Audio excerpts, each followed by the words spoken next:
J'ai décidé de partir à Agadez, tout au fond du Niger, le point de départ de l'Afrique, pour rencontrer ces gamins qui traversaient la Libye pour arriver en Italie.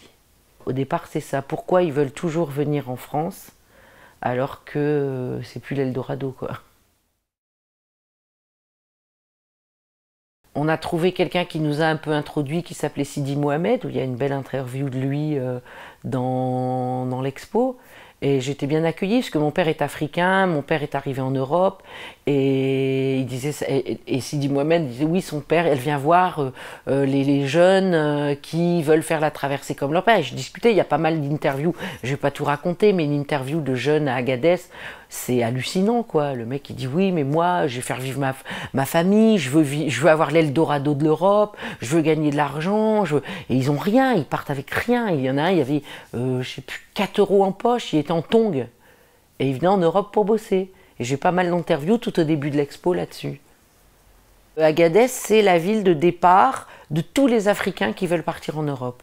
C'est là où c'est une ville de business, une ville aux portes du désert, où il y a tous les camions partent sur la Libye, et ils arrivent tous à Agadez pour essayer de trouver un camion qui va les amener sur la Libye.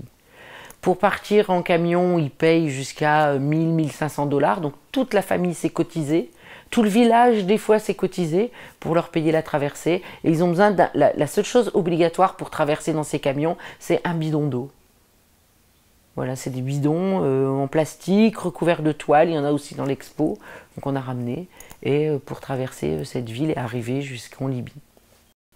Un an après, je suis partie en Italie. Je me suis dit, je vais essayer de retrouver les gamins que j'ai rencontrés à Agadez pour savoir s'ils étaient bien arrivés en Europe. J'en ai retrouvé aucun. Quand je suis arrivée en Italie, on m'a dit d'aller à Castelvolturno. 20 000 habitants, 18 000 Africains. C'est une ville, on se croirait en Afrique. Marché africain, magasin africain, 90% des logements sont loués à des sans-papiers. Ils partent le matin travailler sur le bord de la route pour 5 €, entre 5 et 8 €. Ils travaillent sans le champ de tomates, la mozzarella, le ménage dans les maisons, déballer sur des marchés. Et ils vivent dans cette ville qui est une ville mafieuse, super craignos. Et voilà, t'as l'impression d'être en Afrique.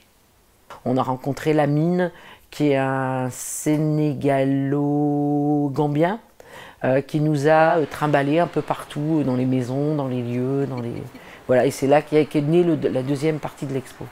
Ils ont à peu près tous le même discours, on est là, on ne sait pas quoi faire, on aimerait rentrer dans notre pays, on ne peut pas rentrer dans notre pays parce qu'on a commencé à envoyer de l'argent. Because I'm here 10 years now. I'm here 10 years without achieving anything. If I went home now, there would be big problem because they will be annoyed, they will say different things, you understand? So I have to stay here. I have to stay here. What can I do? What your family said? They will be annoyed with me because I went for Europe for good 10 years without doing anything at home. You understand? So that's why I want to stay because the children are now growing. Maybe I can find a job before I will go to my own place. Je suis pas donneuse de leçons, hein, du tout. Hein. Je donne, je retranscris mon sentiment.